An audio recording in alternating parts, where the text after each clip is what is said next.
Cred că aș vrea să văd mai multă dorință de a ne ajuta reciproc, întotdeauna. Atunci când vezi că cineva poate se confruntă cu un obstacol, atunci când vezi că cineva are nevoie de ajutorul tău sau când îl simți apăsat sau îngândurat, să mergi către el să vezi cu ce îi poți fi de folos. Pentru că dacă stăm puțin și ne uităm, tot ceea ce s-a întâmplat major în societatea noastră a fost o muncă de echipă. Nu putem să mergem mai departe fără să lucrăm împreună, fără să ne acceptăm așa cum suntem și fără să ne ajutăm reciproc. Pentru că, în fond, dacă asta nu facem, atunci ce putem face mai bine?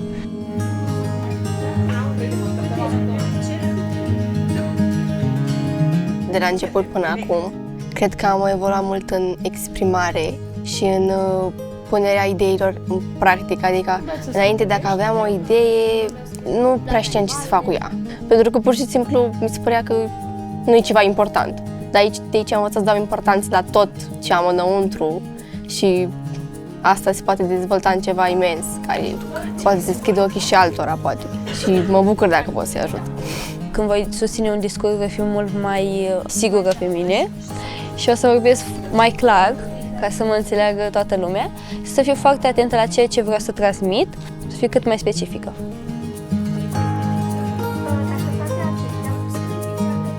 Mă simt mult mai încrezătoare și am acum curajul să le spun oamenilor ce mă deranjează, să vorbesc despre ceea ce simt și când sunt aici nu mă mai simt exclusă.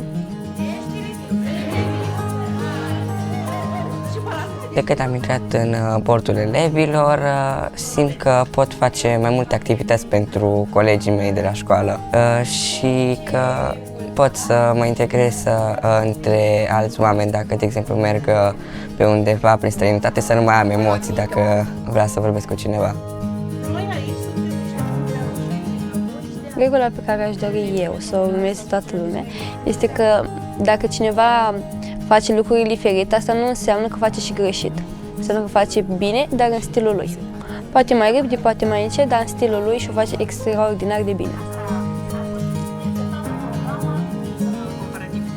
Dacă ar fi să introduc o regulă pe care să o respecte toată lumea, cred că ar fi aceea de a se lăsa purtați de vise și de ceea ce simt înăuntru, fără să se gândească neapărat dacă ceilalți o să aibă ceva de zis, pentru că nu prea contează ce zic ceilalți, dacă ție îți place, cu adevărat, și dacă te face să te simți bine.